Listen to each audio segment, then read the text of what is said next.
Alhamdulillahi Rabbil Alamin. Wassalatu wassalamu ala Rasulillahil Karimil Amin.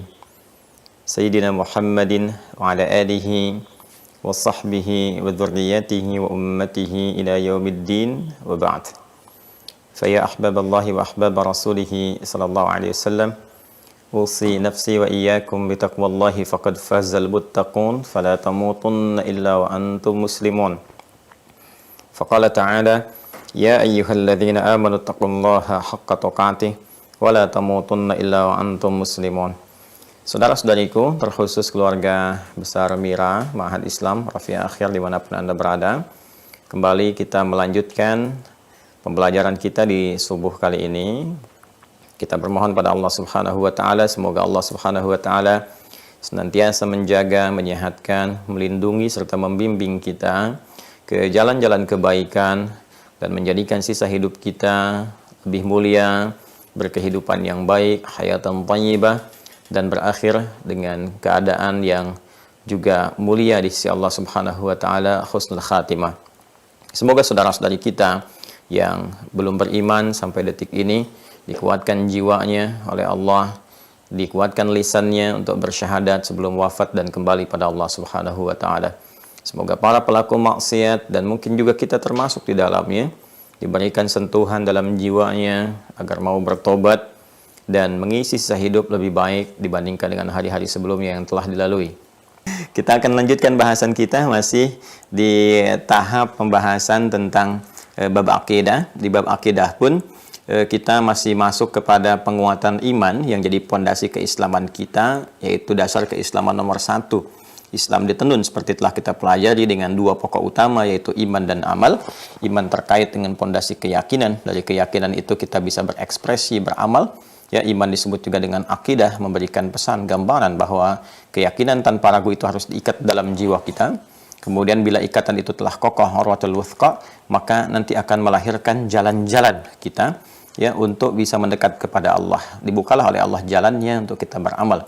Maka jalan itu disebut dengan syariat namanya. Ya, syariat adalah gambaran penguatan iman sekaligus menjadi parameter tingkat kekuatan dan ikatan iman kita di dalam jiwa. Nah, supaya imannya kuat itu, maka Allah Subhanahu wa Ta'ala memberikan kepada kita satu perintah penguat ya untuk belajar menguatkan iman. Dalam penguatan iman ini maka turun ayat-ayat supaya kita menambah pengetahuan untuk menguatkannya. Telah kita uraikan baik di surah ke-47 Muhammad SAW ayat 19, fa'lam annahu la ilaha illallah, atau juga Quran surah ketiga Ali Imran di ayat ke-18 ya, syahidallahu annahu la ilaha illa huwa wal malaikatu wa ulul ilmi qa'iman bil qista, seperti pernah kita uraikan. Dan dalam hal inilah kemudian para ulama mengarang kitab-kitab berdasarkan juga petunjuk-petunjuk dari Al-Quran, hadis-hadis Nabi Muhammad SAW yang membentuk satu kurikulum iman dan diajarkan kepada kita. Ternyata pokoknya itu untuk menguatkan simpul-simpul iman supaya kuat itu ada 6. Dari 6 itu yang pertama adalah kita harus belajar dengan pengetahuan yang benar, yang kuat untuk menetapkan sebuah kebenaran la ilaha illallah, yaitu dengan cara mengenal Allah Subhanahu wa Ta'ala. Kemudian mengetahui sifat-sifat dan asmanya yang mulia, tanda-tanda keagungannya di semesta, sampai kita memantapkan dalam jiwa Allah adalah Tuhan yang sesungguhnya. Ya, kemudian kita juga bisa menjawab jika itu kemudian disoal ya oleh orang-orang di sekitaran, kenapa kamu memilih Allah sebagai Tuhan? Apa dalilnya? Apa logikanya? Ya, rasionya apa? Rasionalitasnya?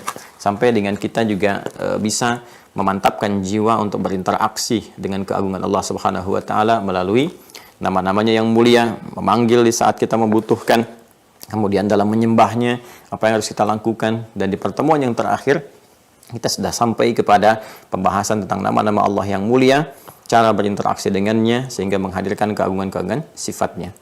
Nah, di pertemuan kali ini kita akan mencoba belajar tentang klasifikasi al-asma al-husna. Ini pelajaran langka ya. Pelajaran langka karena umumnya pembelajaran al-asma al-husna itu langsung kepada namanya apa nih. Ya, misal ada 99 nama yang dibentangkan kepada kita. Lalu disebutkan ya Allah Rahman Rahim Al-Malik Al-Quddus terus tuh kan sampai ke terakhirnya. Lalu maknanya. Ya, umumnya sampai di sini gitu. Maknanya apa? Ya, kemudian tambahannya bagaimana kita bermohon. Nah, itu udah agak tinggi ya bahasannya ketika sudah sampai kepada bagaimana kita menyebut nama Allah lewat al-asmaul husna, mintanya seperti apa. Itu sudah mulai agak spesifik, agak detail. Nah, lebih mendalam lagi, ulama berdasarkan hadis-hadis Nabi Sallallahu Alaihi Wasallam yang menerangkan kepada kita tentang al-asmaul husna, itu memberikan klasifikasi, mengelompokkan. Oh, ini Nabi memasukkan nama ini di kelompok ini di kelompok ini di kelompok ini. Penggunaannya begini, begini, begini. Nah, dari situ para ulama menyusun kitab, ya, bahkan kemudian spesifik di pembahasan bab akidah terkait dengan klasifikasi ini, sehingga langsung memberikan petunjuk kepada kita. Oh, kalau lagi begini, ini yang digunakan nih. Kalau lagi sulit luar biasa, nama ini yang dipanggil nih. Dalilnya ini, hadisnya ini, kejadiannya begini gitu, ya. Jadi kita lebih kuat tuh mengakar pemahaman kita. Ya, kalau sudah mengakar itu kan kemudian tumbuh dengan kuat, kokoh, buahnya juga ranum gitu, ya. Jadi ketika kita punya pemahaman mengakar, kemudian ibadah kita pun, doa kita pun tuh mantap dipanjatkan sehingga menjulang tinggi ke arsy dan menghasilkan buah-buah yang ranum untuk kita petik. Ya, jawaban dari doa itu gambaran kiasannya. Ya, langsung saja di kitab ini, ya, masih di kitab Al-Aqaidah Al-Islamiyah, ya teman-teman sekalian, ya Al-Aqaidah Al-Islamiyah. Kita kan ada beberapa kitab ya yang kita kaji. Ini saya masih di kitab ini. Ini masih dasar pokok ya. Pemahaman. Nanti kalau sudah masuk kepada tingkat dialektika, nanti kita ganti kitab, ya. Kemudian untuk yang terusannya masa-masa kontemporer, untuk memahamkan secara mendasar, nanti kita tunjukkan lagi. Oh, ini ternyata nanti sampai kita bisa mengatakan, oh ini dulu saya pakai ini nih, gitu kan. Ternyata yang saya pelajari itu ternyata kitabnya Al-Iqtisad fil I'tiqadnya Imam Al-Ghazali itu ternyata gitu kan. Atau ini loh ternyata ini akidah Tahawiyah gitu. Oh, yang ini ternyata akidahnya ini. Oh, ternyata ini kitabnya ini. Nah, itu nanti kita tunjukkan insyaallah ya. Dan beberapa kitab jadi kurikulum di kampus-kampus ternama di dunia. Ya, seperti di Al-Azhar Syarif misalnya, ya, ada yang di Jamiah Islamiyah Madinah Munawwarah, ya, ada yang di Ummul Qura, ya. Dan saya bisa konfirmasi karena murid-murid kami juga ada yang belajar di sana. Jadi saya coba minta nanti dicek, dikumpulkan. Nah, ini belajarnya apa nih ininya, buku referensinya ini apa, ini apa. Jadi kita juga bisa mengetahui sejalan nanti ya. Nanti kalau sudah sampai ke bab dialektika. Kalau yang ini semua akan sepakat karena ini dasar sekali yang disampaikan oleh Rasulullah SAW di periode awal beliau diutus sebagai Rasul menyampaikan risalah, terutama fase Mekah itu yang mencapai 13 tahun. Ya, kemudian diwariskan kurikulum ini kepada para sahabat, demikian sampai ke kita. Jadi di sini nanti tidak akan ada perdebatan-perdebatan, yang ada kemantapan iman. Ya, tidak akan ada perbedaan-perbedaan pendapat karena belum masuk persoalan-persoalan yang kompleks, terutama terjemahan-terjemahan tentang filsafat dari Yunani dan sebagainya yang memicu nanti masa keemasan Islam dengan pengetahuan itu untuk banyak berdiskusi, banyak menerjemahkan, kan banyak membahas persoalan-persoalan, jadi ada kompleksitas. Kalau ini masih murni sekali, maka ini yang kita butuhkan ini. Dan ini pondasi yang kuat. Jadi kalau ini pondasinya kuat, semua dialektika itu bisa kita jawab. Bahkan yang sekarang itu, ya, sekarang sebetulnya nggak lebih hebat dibandingkan dulu, cuma mengulang dan casingnya terlalu rapuh gitu. Jadi kalau bangun logika juga nggak kuat, ya, statement yang dibangun juga walaupun kelihatan menarik oleh awam seperti yang benar, tapi kalau kita berpikir dengan tajam, gunakan lub kita, zamannya albab, ya, lub itu mencerna sesuatu langsung ke titik pusatnya, jadi kita mengerti, mau dikemas dengan apapun kita tahu arahnya pasti ke situ. Kan ada orang yang kalau diajarkan oleh guru itu baru disebutkan satu kalimat dia mengerti arahnya kemana gitu kan. Nah, itu lub namanya ya. Jamannya albab, maka disebut dengan ulul albab. Wa ma yadhakkaru illa ulul albab. Itu di Ali Imran itu ya. Ya di ayat 190 itu. Inna fi khalqis samawati wal ardi wa ikhtilafil laili wan nahari la ayatil liulil albab. Dia akan jadi tanda bagi orang-orang yang berpikir dengan tajam, dengan kedalaman ya nalarnya, kedalaman pikirannya. Jadi kalau saya sering ilustrasikan itu, ada kelapa, buah kelapa, itu akan ada kulit luarnya itu kan, yang hijau atau yang kuning dia. Kemudian setelah itu ada batok kelapanya, serabut dulu batok kelapanya, dagingnya gitu kan. Air di dalamnya itu ada dagingnya halus sekali itu, yang halus sekali. Itu lub namanya. Ya, di seringkali para ulama mengilustrasikan cara orang untuk memandang berpikir itu ada yang, ini masih luarnya nih, masih kulit luar. Ya, ini masih serabutnya nih. Ya. Ini berpikirnya masih batok dalamnya nih. Ya, ini ada mulai masuk dagingnya nih. Makanya sekarang banyak daging semua gitu ya. Ya kan, kalau di YouTube sering suka lihat nih isinya daging semua gitu ya. Tapi daging semua itu belum kelubnya sebetulnya. Kalau udah kelubnya kita cerna dengan baik sekali. Dan kita nanti kalau sudah ini mantap di jiwa kita, kita bisa menilai orang itu berargumentasi menggunakan otak kanan yang divisualisasikan, otak kiri dengan analisis, atau nggak pakai otak gitu. Ya, jadi menjawabnya juga enak. Jadi kalau orang pakai otak kanan kita visualisasikan, kalau pakai otak kiri kita analisis, jawab pakai logika, enak. Kalau yang nggak pakai otak kita senyumin aja. Sebab dijawab pakai otak kanan juga nggak masuk karena nggak dia gunakan. Jawab pakai otak kiri juga nggak bisa dia jangkau karena nggak dipakai. Gitu. Nah, maka yang seperti itu ada kalanya kata Nabi Shallallahu Alaihi Wasallam berdebat dengan orang-orang yang tidak mengejar kebenaran, ya, walaupun kita berada dalam posisi benar, lebih baik meninggalkan itu lebih bagus gitu. Ya, maka Imam Asy-Syafi'i sering mengatakan, ma jadaltu aliman illa ghalabtuhu wa ma jadaltu jahilan illa ghalabani. Ya, aku kalau berdebat dengan orang-orang pintar, berdiskusi maksudnya yang sehat, itu seringkali aku unggul gitu. Tapi kalau aku berdiskusi dengan orang bodoh, aku banyak kalahnya. Kenapa? Karena ya iya aja lah gitu, iya aja gitu. Nah, ini sekarang kita dihadapkan pada situasi-situasi demikian. Ada orang yang seperti hebat cara berpikirnya, padahal itu nggak berpikir sebetulnya. Ya, otak kirinya nggak dipakai, otak kanannya juga nggak dipakai. Jadi genuine, masih bersih otaknya itu. Nah, jadi kita harus tajam ya, punya pondasi yang kuat untuk menjawab itu. Nah, sekarang kita kembali ke bahasan kita, teman-teman sekalian. Ya, nanti saya singgung ya. Kenapa saya sampaikan ini, karena ketika tadi malam sebentar ya, sedikit aja cerita nih dengan teman-teman. Nah, kalau ngaji nanti offline saya tunjukkan cara menganalisis supaya kita bisa berbagi dan teman-teman juga memberi masukan. Saya itu kalau pelajari satu kasus itu cari itu sampai ke akar gitu. Ya, seperti semalam saya menyampaikan pandangan tentang kontroversi Permendikbud nomor 30 tahun 2021. Itu saya cari sampai akar dulu, di mana nih ketemu ini. Bukan cuma undang-undangnya. Saya juga punya konsepsi di Amerika yang ini tentang sexual violence on campus, strategies for prevention. Ini itu kan, ini konsepsi di Amerika tahun 2014, 2016. Ya, yang sebetulnya konsepsinya banyak di copy paste. Cuman kan nggak saya ungkap lebih jauh gitu kan, karena kita concernnya ke undang-undang atau peraturan yang akan diterapkan di kita saja. Jadi kalimat atas persetujuan korban itu, nah itu diterjemahkan dari bahasa Inggris sebetulnya. Saya tahu sumbernya, ya dari mana sumber dasar gitu dan sebagainya. Itu kita sudah punya. Jadi kalau ada orang berkata, Anda nggak ngerti bahasa hukum, ya Anda yang nggak baca. Kan ahli hukum juga banyak yang memberikan pandangan ya, tapi kita harus konstruktif. Ya, jadi bukan tujuan untuk mencela, merendahkan, menjatuhkan, tidak boleh seperti itu. Kita membangun, ya, membangun keharmonian, membangun sesuatu yang positif sehingga semua merasakan manfaat, ya. Tapi dalam diskusi kita harus mencari referensi-referensi yang menguatkan, bukan untuk mencari pembenaran, ya, tapi mencari kebenaran yang kalaupun kita kurang kita terima. Ya, jadi kalau ada masukan bagus kita terima, kita perbaiki. Itu sifat mukmin yang sejati, ya. Pancaran imannya di situ. Baik, di halaman 30 ya. Ini belum dikopikan karena baru dibahas pagi ini. Ini halaman 30 ya. Halaman 30 sampai nanti di halaman ke-33. 30 sampai 33. Nanti admin tolong ya. Nanti di scan kemudian ditampilkan di web dan peserta mendownload semua ya. Jadi nanti belajar ini bisa sampai 2 pekan nih. Belajar yang ini aja 3 halaman. Jadi nanti saya terangkan, Anda sudah pegang ininya. Bismillahirrahmanirrahim, kita langsungkan.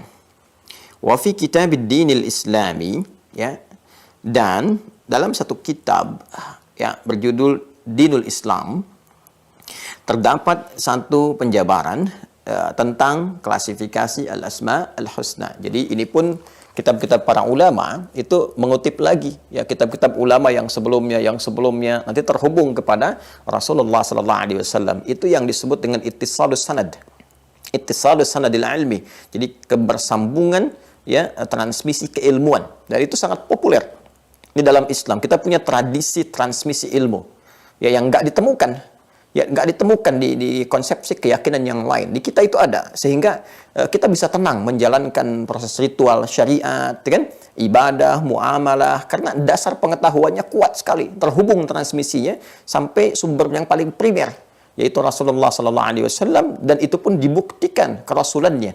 Makanya Al-Imam Al-Bukhari ketika memulai menulis Sahih Al-Bukhari untuk menampilkan hadis-hadis Rasulullah SAW itu membuka dengan kitab Bad'ul Wahyi.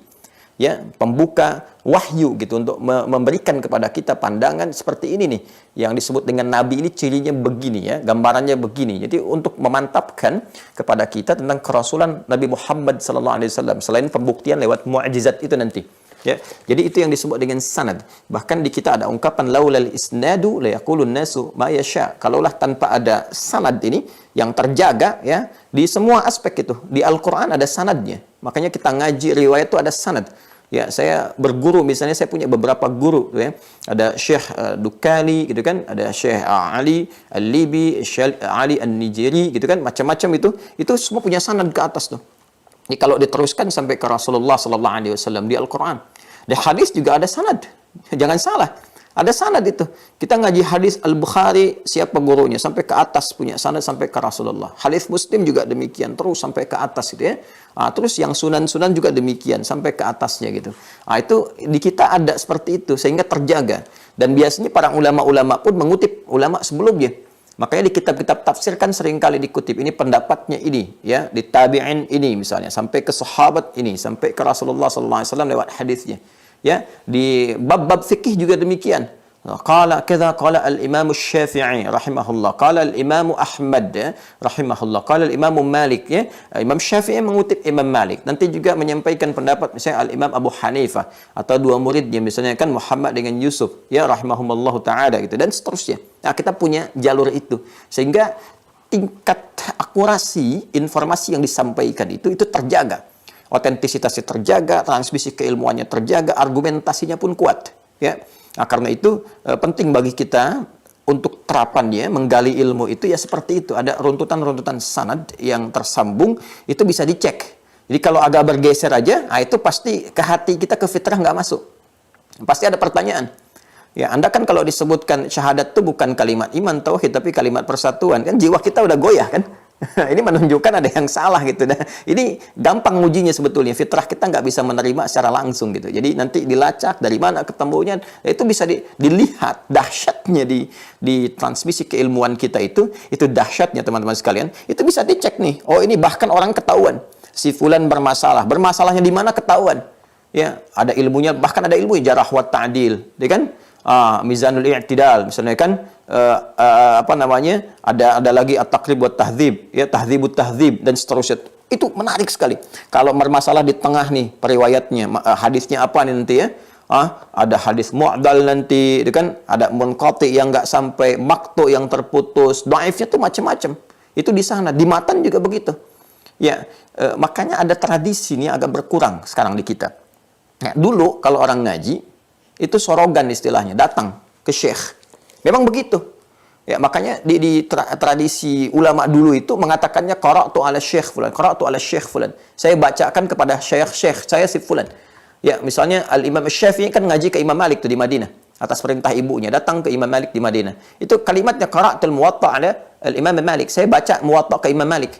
Nanti imam syekhnya mendengar ya, meluruskan, mengoreksi atau menetapkan, mengijazahi. Baru dari situ ditetapkan, saya ijazahkan kepadamu ini. Dibaca di hadapan syekh sehingga dijelaskan mana yang ketahuan, mana yang harus dikoreksi, mana yang harus dipahami. Nah, itu metodenya di kita, itu di pesantren dikenal dengan sorogan.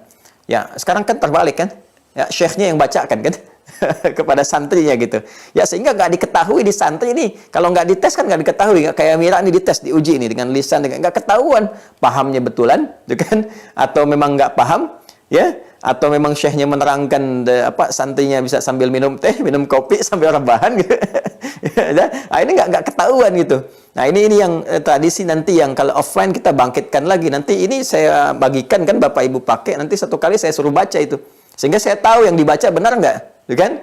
Nah, kemudian yang dibacakan tuh salah nggak bacaannya, benar nggak pemahamannya. Nah, itu yang kita akan coba hidupkan dengan konsepsi yang lebih modern, ya. Jadi teruskan transmisi keilmuannya. Wa fi kitabid dinil islami, dan tercantum keterangan ulama seperti dalam kitab Dinul Islam, wa asma'ullahil husna al-waridah fil Qur'an hiya. Ya, adapun nama-nama Allah Subhanahu wa taala yang mulia itu yang ditampilkan kepada kita untuk memanggilnya, berinteraksi dengan Allah sesuai dengan kebutuhan kita, dan dari situ kita mendapatkan pahala. Ya, demikian cara menerjemahkan al-asma'ul husna. Ya, bukan hanya nama-nama terbaik ya. Kalau menerjemahkan al-asma'ul husna dengan nama-nama terbaik, sah, boleh, tapi itu bukan santri Mira. kan? Karena sudah saya bedah gitu kan. Ya, asma itu apa, kemudian husna itu apa, sudah saya terangkan. Ya, al-asma jamak dari kata ism. Ism itu nanti akarnya bisa menunjuk kepada wasbah atau sumu. Kalau dari kata wasbah, wasama gitu kan. Ya, itu atau wasima sehingga menjadi ismun, itu menunjuk kepada alamat yang melekat kepada zat gitu ya. Alamat yang melekat kepada zat. Bahasa kitanya nama gitu kan. Nama. Jadi kenapa bisa juga diartikan dengan tanda, ya, tanda yang melekat pada sesuatu sehingga dengan tanda itu dia dinamai, ya. Nanti tanda itu kan ada alamat, ya, ada wasmah, ada kemudian ayat, itu beda-beda makna, ya. Kalau alamat lebih menunjuk kepada tujuan atau tempat, jadi itu sudah diserap ke dalam bahasa Indonesia. Ya, kalau Anda bertanya di mana alamat Ustadz Adi Hidayat, dengan Anda tahu alamat itu lebih cepat Anda sampai ke tujuan, ya kan? Nah, kemudian ada ayat. Kalau ayat itu tanda yang mendekatkan kita langsung kepada Allah Subhanahu wa taala. Ya, karena itu isi Al-Qur'an disebut ayat, ya. Al-Fatihah 7 ayat, Al-Baqarah 286 ayat, Ali Imran 200 ayat, gitu kan? Nah, kenapa isi Al-Qur'an disebut dengan ayat? Karena setiap kali kita berinteraksi, keadaan kita lebih dekat dengan Allah Subhanahu wa taala. Ya, kenapa mukjizatnya para rasul disebut dengan ayat? Karena ketika ditampakkan, keadaan kita lebih dekat dengan Allah, lebih ingat dengan Allah. Ya, itu yang dimaksud dengan Quran surah ke-8 Al-Anfal di ayat kedua. Ya. Innamal mu'minuna alladzina idza dzukirallahu wajilat qulubuhum wa idza tuliyat 'alaihim ayatuhu zadathum imana wa 'ala rabbihim yatawakkalun.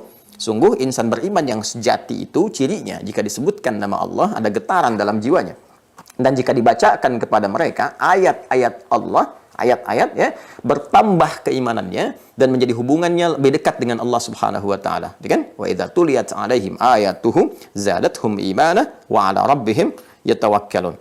Itu ayat. Tapi kalau wasmah, ya, wasmah itu tanda yang memberikan satu pembeda antara satu entitas atau zat dengan yang lainnya. Ya, jadi kalau kita ingin bedakan satu dengan yang lain, nah itu diberikan tanda misalnya. Contoh kalau kita mau korban itu suka dikasih tanda itu. Ya, tanda. Ada yang disebut dengan wasmah, ini tandanya nih, ini sapi saya, ini sapinya si fulan, kasih tanda. Untuk menunjukkan bahwa ini yang punya kita, ini yang lain. Ya, kalau kita ingin berikan kepada penamaan, menjadi nama zat untuk membedakan satu entitas yang satu dengan yang lain, maka berubah namanya menjadi ismun. Makanya ismun dalam bahasa Arab itu diartikan nama, dalam bahasa Indonesia, name. Ya, dalam bahasa Inggris, name, nama. Ya. Jadi kan orang Arab tanya, mas muka, siapa namamu? Kenapa nama disebut dengan ism? Karena dengan nama itu kita bisa bedakan si fulan dengan si fulan. Ya, bagaimana membedakan Ustadz Adi Hidayat kan dengan Agim misalnya kan, dengan Ustadz Abdul Somad, dengan yang lainnya. Selain bisa kelihatan lewat parasnya, juga dengan namanya. Ya, jadi kalau ada orang kita mau panggil, kita belum kenal nih, yang mana karena belum pernah lihat. Apakah ini Agim, Ustadz Adi, Ustadz Abdul Somad misalnya, atau Ustadz Das'ad Latif, atau yang lainnya. Ya, ada satu kumpul-kumpul, kita mau ketemu nih, kan Anda panggil namanya. Ya, Ustadz Adi Hidayat, kan? Nggak mungkin kan yang melirik Agim. Pasti yang melirik yang punya nama. Sama kalau kita panggil anak kita, ada 3 misalnya kan, Ahmad, Al-Hasan, dan Husain misalnya kan, kita akan panggil Husain sini, yang datang kan pasti Husain. Itu ismun namanya. Ya kan? Maka Allah pun memiliki nama, ya, nama yang bahkan ditanyakan oleh orang-orang kafir pada saat itu, orang-orang Quraisy, siapa nama Tuhanmu Muhammad sallallahu alaihi wasallam yang engkau sering sebutkan dengan nama sifatnya Rabb, Rabb, Rabb, Rabb. Kami pun punya Rabb, namanya Lata, Uzza, Manat, Hubal. Maka turun kan surah Al-Ikhlas, Qul, katakan huwa, jadi kan nama Allah itu, ya, huwa namanya, Rabbnya yang sesungguhnya itu Allah. Maka itu nama pembeda, ya. Makanya kalau ditanya Tuhannya umat Islam itu siapa? Ya Allah. Ya, kalau ada pertanyaan Allahnya umat Islam itu siapa, itu salah pertanyaan. Dan dia di lisannya sudah fitrah keluar itu. Ya, awas hati-hati tuh. Suka ada yang bertanya Allahnya umat Islam itu siapa, gitu kan?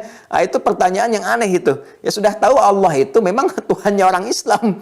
Ya, Tuhan yang lain tuh nggak ada nama Allah, karena Allah itu melekat pada nama Tuhan orang Islam. Jadi kalau ada yang menyatakan Tuhan dia juga Allah, itu berita baik itu. Artinya fitrahnya mengakui bahwa Tuhannya Allah yang hak. Ya, temukan semua di kitab-kitab yang aslinya. Semua kitab-kitab suci dimanapun, kan? Maka ada nggak nama Tuhan yang spesifik menyebutkan Allah? Kalau ada spesifik di kitab aslinya, ya. Ya, kadang-kadang yang menarikkan gini. Ya, ada beberapa yang kita temukan, ya, kalau di satu tempat Tuhannya bisa beda namanya gitu. Ya, di Inggris jadi ini, kemudian bahkan di Indonesia juga ke Padang jadi ini, ya. Di Sunda jadi ini gitu, kemudian ke Bali jadi ini dan seterusnya. Ya, sekarang dicari, sungguhnya namanya apa gitu kan? Nama Tuhannya yang spesifik itu apa? Nah, kita pernah disoal oleh orang-orang Quraisy pada masa Nabi Shallallahu Alaihi Wasallam. Kata mereka, nama Tuhan kami itu ada Lata, ada Uzza, ada Manat, ada Hubal. Nama Tuhan kamu siapa? Kul, katakan Muhammad SAW, huwa, yang disebut Rabb itu Allah. Nah, itu sudah ismu dzat. Ismu dzat, Allah. Ya, jadi nggak bisa di copy paste kemana-mana itu. Sudah jelas, sudah terang, sudah pembeda. Ya, yang membedakan nama Tuhan kita di Islam dengan yang lainnya, Tuhan kita namanya siapa? Allah. Jadi kalau ada yang bertanya kepada Anda, siapa Allahnya orang Islam? Alhamdulillah, barusan Anda sebutkan itu ya. Allah itu sudah pasti Tuhannya orang Islam. Jadi pertanyaan Anda salah gitu kan. Siapa Tuhannya orang Islam? Nah, itu Allah. Jadi kalau Anda tanya siapa Allahnya orang Islam, itu sudah Anda sebutkan. Jadi Anda bertanya, Anda jawab sendiri. Ya. Nah, itu saya sampaikan penting karena ini seperti sederhana tapi itu dalam. Kalau kita nggak paham dengan kalimat, nggak belajar ini, nggak belajar Asmaul Husna yang pertama itu, kita akan banyak terjebak tuh dengan keadaan-keadaan seperti itu. Sehingga kadang-kadang nanti dibuat ragu. Padahal tanpa sadar bahwa pertanyaan itu berisi jawaban juga. Ya. Nah itu ismun. Yang kedua, ismun itu juga itu bisa berarti sumuwun. Ya, bukan sumuhun, sumuwun. Bukan sumuhun ya, kalau sumuhun iya gitu. Sumuwun. Jadi al-ism. Al-ism ini bisa menjadi juga tanda. Jadi wasmun atau wasmatun, tanda. Ya. Bisa juga nanti berasal dari kata sumuwun. Yang berarti tinggi, agung.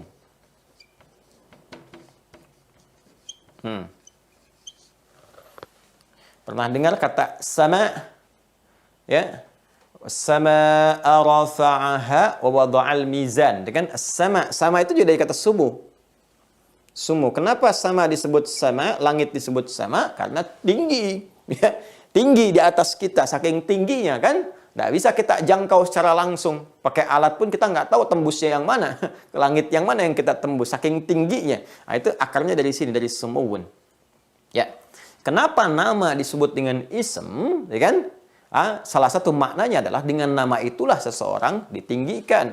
Dengan nama itulah seseorang dihormati. Karena itu dalam Islam, Nabi SAW memberikan petunjuk kepada kita. Berikan kepada anakmu nama-nama yang terbaik. Yang dengan nama itu terjaga. Yang dengan nama itu terdorong untuk tercapainya cita-cita. Yang dengan nama itu kemudian terrealisasikan doa yang melekat pada nama. Makanya kalau berikan nama, itu jangan sembarangan. Jangan berikan nama yang berpotensi merendahkan anak kita. Jadi bahan tertawaan, jadi bahan candaan, atau bernuansa sebuah kejelekan. Ya, jadi cari nama-nama yang bagus untuk mengangkat derajatnya di sisi Allah Subhanahu wa Ta'ala. Kan? Abdurrahman, Abdullah, kan? Jangan cuma di dunia, hidup kita tuh akan ke akhirat. Ya, itu nama itu akan jadi tinggi di dunia itu, terapresiasi dengan baik, itu kan nanti melekat pada perilaku. Makanya dididik supaya bisa memuliakan makna nama yang melekat pada diri kita. Didik dengan baik, sehingga bangga dengan tampilan nama itu. Kan? Jangan kita masuk pada stereotip atau propaganda orang-orang di sekitaran yang seakan-akan menjadi kecil.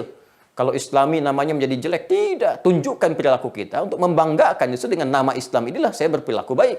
Saya Abdullah, dengan itu saya jujur, kan? Dengan itu kemudian saya bisa adil, saya meningkat etos kerjanya. Ketika ditanya, Anda rajin sekali ya bekerja. Ya kayak saya Abdullah. Saya ingin membuktikan kepada Allah bahwa amanat pekerjaan ini saya tunaikan dengan baik. Dan itu bangga ketika di akhirat dipanggil. Ya Abdullah, wahai hamba Allah. Masya Allah, dipanggil oleh Rabbul Izzah. Dan diakui sebagai hamba. Ya Abdurrahman. Ya Muhammad Abdurrahman. Senang kita di hadapan Rasulullah. Ya. Begitu menghadap Rasulullah SAW berjumpa, namanya Masya Allah, ya Allah. Indah sekali. Kita katakan, ya Rasulullah, saking saya mencintaimu, ya Rasulullah, ibu saya menamai saya dengan namamu Muhammad. Kan? Dan saya jaga makna nama itu dengan kemuliaan, dengan kehormatan. Saya tidak simpangkan pandangan saya jaga lisan saya jaga kaki saya. Ya semuanya ya Rasulullah demi menjaga keagungan nama yang melekat pada dirimu. Kita bangga kembali pada Rasulullah dengan nama yang dibawa, kan? Ya, apapun nama yang melekat pada diri kita, buktikan kebaikannya sehingga tampil agung, tampil baik, tinggi. Ya, apalagi jika nama ini sudah melekat kepada yang maha tinggi, yang maha agung, itu sudah tanpa batas, sudah menemukan satu. Ini zat pembedanya, tanda pembeda yang membedakan satu dengan yang lainnya. Karena itu Allah mengatakan, "Qul," katakan, "Huwa," dia Rabb yang memberikan perhatian, ya, kemudian juga memberikan kebutuhan segala kemudian yang kita harapkan dalam kebaikan-kebaikan itu Allah. Pembeda dengan nama-nama lain, nggak bisa disatukan dengan yang lain. Karena kalau kita lacak di referensi yang lain pun, ya, yang keyakinan di luar Islam nggak akan kita temukan nama ini, akan kita temukan. Ya, karena memang ini mutlak ini mengacu kepada Tuhan yang dipertuhankan yang hak oleh orang Islam yang telah masuk ke dalam dinul Islam. Jelas nih ya. Ya, kalau kita lacak dengan qa'iman bil qist, ilmu yang benar kita akan temukan. Ya, kalau kita cari asal nama Allah ke sini, ujung-ujungnya akan kembali ke sini yang hak. Ya, karena nanti ada ilahun itu masih umum. Ya, tapi kalau sudah disifati dengan sifat-sifat nanti husna, ya, kemudian ulya itu akan kembali baru ke sini. Kalau wahid misalkan wa ilahukum ilahu wahid, kalau sudah pakai itu ya maknanya ke sini lagi. Nanti kita akan turunkan. Nah, jadi ini wasfun yang kedua menunjukkan keagungan, ketinggian. Makanya nanti dalam klasifikasi kalau kita sudah selesai masuk ke hadis, ini nanti akan disebutkan min asma'illahil a'zam, ya, dari nama yang tertinggi, yang paling dahsyat, yang mencakup segalanya. Karena ini yang paling agung, maka mencakup semua sifat-sifat yang lain, nama-nama yang lain dicakup oleh satu ini. Makanya kalau kita sedang tidak mengetahui nama apa yang saya panggil untuk kebutuhan saya nih. Kan saya pernah ajarkan kan, kalau misalnya sedang butuh rezeki panggil ya Allah ya Razzaq, gitu kan. Kemudian kalau butuh tambahan pengetahuan ya Alim, gitu kan. Butuh perlindungan ya Jabbar dan seterusnya. Ini saya nggak tahu nih saya mau panggil apa ya. Keperluan saya nih. Kata Allah nggak usah ragu, panggil yang tertingginya. Qul id'u Allah. Ya, Quran surah 17 ayat 110. Ya. Qul id'u Allah. Ya, sebut nama Allah. Karena kalau disebut itu mencakup semuanya tuh. Dan kita mohonkan kepada Allah segala kebaikan. Ya awid ar-Rahman ayyamma tad'a falahul asma'ul husna. Ini. Jama' dari kata ism itu asma namanya. Al-asma'. Kan? Asma'. Itu jama' dari kata apa? Ism. Jadi kalau disebutkan al-asma'ul husna berarti Allah menampilkan nanti ya aneka ragam nama, kan? Yang dari nama-nama itu seperti saya terangkan sebelumnya akan mencakup semua kebutuhan-kebutuhan hamba saat dimohonkan kepadanya. Walillahil asma'ul husna, kan? Kemudian fad'uhu biha, silahkan panggil sesuai dengan nama-nama yang Allah telah terangkan kepada kita, yang dengan nama itu jadi pembeda nih. Pembeda yang mengabulkan aspek kebutuhan kita sesuai dengan apa yang kita mohonkan. Jadi Ar-Razzaq itu dengan Al-Alim ada beda di dalamnya. Penekanannya kemana?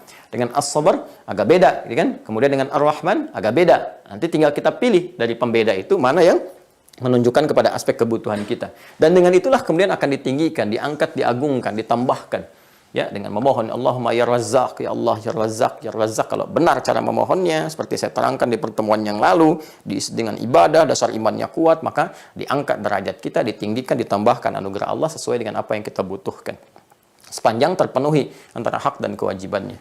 Al-Husna saya tegaskan lagi, ini bukan sekedar nama dan diartikan baik, bukan. Ya, Santimira nggak boleh begitu cara menerangkannya, ya kan? Ini kan korelasinya ada terkait dengan kata dasarnya hasuna, kan? Dari sini muncul kata hasan, juga turunannya hasanah, seperti yang pernah saya terangkan dulu. Ya, di sini konsepsinya bukan sekedar baik, tapi juga mengandung penilaian positif dari Allah Subhanahu Wa Taala, yang dengan penilaian ini melahirkan pahala, kan? Dinilai baik menjadi amal soleh, makanya nanti muncul hasanah. Man jaa bil hasanati falahu asyru amsalihha. Jadi ketika Anda memanggil Allah, berdoa itu baru menyebut namanya dengan tujuan mengamalkan al-asmaul husna, dicatat sebagai perbuatan hasanah. Nanti dari hasanah itu ada pahalanya. Ya, disebut dengan ajrun. Itu berdoa dalam Islam itu Masya Allah sangat diapresiasi karena doanya sendiri ibadah. Wa qala rabbukum ud'uni astajib lakum innal ladzina yastakbiruna an ibadati. Doanya udah ibadah. Jadi begitu kita memanggil dengan nama ini, kalau benar manggilnya, ya berdasar iman kita, ingin mengamalkan isi Al-Quran, petunjuk Rasulullah, ya dalam hadis-hadis Nabi, maka ketika baru disebutkan ya Allah ya Rahman, itu udah ada pahalanya, tek dituliskan 10 kebaikan. Ya, man jaa bil hasanati falahu asyru amsalihha. Karena itu nanti ada sifat husna, bukan hanya menyebutkan sifat baik kepada nama, tapi juga mengandung unsur ibadahnya. Ya? Baik. Mudah-mudahan bisa dipahami ya. Jadi kalau ada al-asma al-husna, jangan sekedar diterjemahkan dengan nama-nama yang terbaik, tapi nama-nama terbaik sesuai dengan kebutuhan hamba, ya, dan juga melimpahkan pahala. Dan nama-nama Allah yang terbaik yang juga disampaikan berdasar kebutuhan hamba untuk memanggilnya dan melimpahkan pahala yang termaksud dalam Al-Quran ialah klasifikasi sebagai berikut. 1, ya. Baik, kita pelan-pelan ya. Awalan asma'un muta'alliqatun bidzatihi ta'ala. Ya, pertama nama-nama ya. Nama-nama terbaik gitu kan yang berkaitan dengan zatnya Allah Subhanahu wa taala. Jadi kalau disebutkan nama zat ya. Jadi kalau kita sering diajarkan al-asmaul husna ya kan dibentangkan setidaknya kurang lebih 99 nama berdasarkan keterangan Nabi sallallahu alaihi wasallam ya kan. Dari 99 itu pertama ya kan kita katakan asmaun yang tadi di kitab ya muta'alliqah ya muta'alliqah bidzatihi ta'ala ya. Kita ini kan dalam kurung nama zat ya, nama yang terkait dengan zat Allah Subhanahu wa taala. Ya, kalau sudah terkait dengan nama zat, ini artinya menunjuk kepada keesaan Allah, ya kan? Keesaan Allah. Esa itu kan tunggal ya. Tunggal yang sifatnya tidak bercabang, tidak berketurunan. Kalau esa itu kan sudah tunggal. Kalau tunggal itu kan satu, tidak ada dua, tidak ada tiga dan sebagainya, itu kan? Secara kata ya. Karena itu kita pahami ketika ketuhanan yang Maha Esa di sila 1 Pancasila, ketuhanan yang Maha, apalagi pakai Maha kan? Ketuhanan yang Maha Esa artinya Maha Tunggal. Kalau sudah pakai Maha kan sudah penegas, ya. Kalau sudah pakai Maha kan penegas. Kalau sudah Maha Tunggal ya tunggal. Kalau disifati dengan lebih daripada tunggal, jadi aneh katanya, jadi kontradiktif. Ya, kita katakan ketuhanan yang Maha Esa. Kalau Maha itu kan menunjuk kepada segalanya. Maha tahu, ya kan? Artinya sangat tahu terhadap sesuatu, ya kan? Ya, kemudian Maha Agung, sangat agung, yang nggak mungkin kehilangan sifat keagungannya dengan mengurangi sedikit maka berkurang sifat keagungannya. Maka itu bertentangan dengan kata Maha. Ya. Jadi kalau sudah ada Maha artinya nggak boleh keluar dari lingkaran itu. Ya. Nah, sama kayak saya terangkan tadi malam, kalau sudah korban berarti objek kekerasan. Kalau memberikan persetujuan berarti bukan korban lagi gitu ya. Makanya jangan ada satu frase yang bertentangan satu dengan yang lainnya atau kata yang bertentangan. Nah, ini kalau sudah pakai Maha artinya mencakup di aspek yang akan disebutkan itu, nggak keluar dari situ. Ya, Maha mengetahui ya, sangat mengetahui, nggak bisa keluar dari unsur pengetahuan itu, dibatasi di situ. Nah, sekarang Maha Esa artinya meliputi semua keesaan, nggak bisa keluar dari sifat Esa. Ya, makanya saya katakan alhamdulillah ya. Jadi dasar-dasar kenegaraan itu udah sesuai dengan nilai-nilai keislaman. Jadi ketuhanan yang Maha Esa. Apa tafsir terbaiknya? Allahu Ahad. Qul huwallahu ahad. Katakanlah ialah Allah Tuhan yang Maha Esa. Ini kan jelas ya. Ahad itu kan Maha Esa artinya. Ya, jadi kalau sudah kemudian kita katakan ini nama-nama yang terkait dengan zat yang Maha Esa untuk menetapkan keesaannya. Ya, untuk mengetahui bahwa ini Allah tuh Maha Esa, Maha Tunggal, tidak beranak, tidak diperanakkan, tidak bersekutu, ya, tidak memiliki partner, ya. Maka Allah tegaskan sifat-sifat yang melekat kepada nama Allah ini menunjukkan keesaannya. Jadi kalau sudah disebutkan Allah, ya udah, yang pertama dia punya sifat esa, jadi nggak mungkin Allah mendua, bertiga, mengempat, melima, ya, berketurunan dan sebagainya, karena dia punya sifat ini. Sifat esa. Dan Allah terangkan, ini loh sifat-sifatnya, disebutkan dengan nama-namanya. Dan itu nanti ada feedbacknya kepada kita. Kalau kita bermohon dengan nama yang pertama ini, apa dampaknya ke kita? Kita akan bahas. Ya, dengan kaitan-kaitan hadisnya juga. Nah, jadi ini nama yang pertama, klasifikasi yang pertama, yaitu nama yang terkait dengan keesaan Allah, yang menetapkan keesaan Allah Subhanahu wa taala. Jadi kalau ada yang bertanya kepada Anda, siapa nama Allah Anda? Nah, itu sudah menyebut nama Allah itu sudah mengandung unsur esa. Ya, itulah yang Anda sebutkan tadi namanya, Allah, gitu kan? Baik. Yuk kita lihat apa di antaranya. 1, Al-Wahid. Al-Wahid. Ya. Kemudian kedua, Al-Ahad. Al-Wahid, Al-Ahad, ini nama-nama yang menunjuk kepada keesaannya, ya. Al-Wahid. Nah. Kemudian Al-Ahad. Ya, sudah tahu ya bedanya ya? Kalau sudah disebutkan wahid, sudah disebutkan ahad, ini dua-duanya ya awas, hati-hati, jangan salah memahami. Ya, ini sering diterjemahkan dengan satu, ini juga satu. Apa bedanya? Nah, kalau wahid ini ya, ini adalah nama yang mensifati kalimat sebelumnya sehingga menjadi bentuknya esa. Ya. Misal kalau kita ingin katakan misalnya menggunakan nama Tuhan masih umum nih, ilah, ya kan? Ilah itu masih umum. Masih luas maknanya, ya. Ilah itu masih umum, ilahun. Yang mana nih? Ilah yang mana gitu kan? Ilah yang mana? Ya kan? Jama' ilah itu alihah. Kalau politeisme itu alihah, Tuhan-Tuhan banyak. Kalau kita tunggalkan di situ ilahun, ya kan? Ilah ini masih umum. Ya. Ilah kamu siapa? Kalau itu kasih kita pahami, umum itu namanya. Ya, kalau kita ingin jadikan khusus bagi umat Islam, Allah, qul huwa Allah, Tuhan saya Allah. Ya. Kalau kita ingin dapatkan, Allah itu kan punya sifat satu itu kan tunggal. Kalau kita ingin sifati ilah ini menjadi Allah bentuk yang satu, menunjuk pada sifatnya yang satu, maka tambahkan wahid setelah kata ilah ini. Ilahu wahid. Maka ini berarti nanti Tuhannya dibatasi, disifati oleh sifat wahid sehingga menjadi terbatas sifatnya. Ya, ilahu wahid, Tuhan yang satunya, nggak ada yang lainnya. Jadi kalau kata wahid ini berjumpa dengan kalimat sebelumnya, maka dibatasi makna menjadi esa ke sini. Ya, makanya nanti ini sifat yang melekat kepada zat, ya. Nama yang melekat kepada zat, artinya menyifati zat ini sehingga dengan itu ya dipahami bahwa maknanya terbatas kepada yang esa. Ya, kita temukan di Al-Qur'an misalnya Quran surah kedua Al-Baqarah di ayat 163. Ya, wa ilahukum ilahu wahid. Kalau ada yang bertanya kepadamu dengan redaksi yang umum, siapa nama Tuhanmu gitu kan? Siapa nama ilahmu? Bukan mengatakan siapa nama Allahmu, ya kan? Kalau ada yang mengatakan siapa nama Allahmu, itu baru dijawab namanya, ya kan? Tapi kalau ada yang mengatakan siapa nama ilahmu misalnya kan, ya, tidak menggunakan kalimat Allah, kita katakan ilah saya ilahu wahid, namanya Allah. Jelas ya? Wa ilahukum ilahu wahid la ilaha illa huwa rahmanur rahim. Jelas ya? Satu nih. Nah, kalau kita ingin katakan ya bentuknya tidak menggunakan kata ilah. Sudah satu saja, esa tunggal. Nah, itu ahad namanya. Ahad. Ya, ahad, esa tunggal, ahad. Nah, maka kalau dikatakan misalnya Allah itu esa, Allah itu tunggal. Sudah, kan kita ingin katakan demikian. Kita tidak menyifati kata umum, kata ilah, tapi kita ingin mengatakan Allahnya esa, Allah tunggal, gitu kan? Maka kita katakan Allah ahad. Ahad.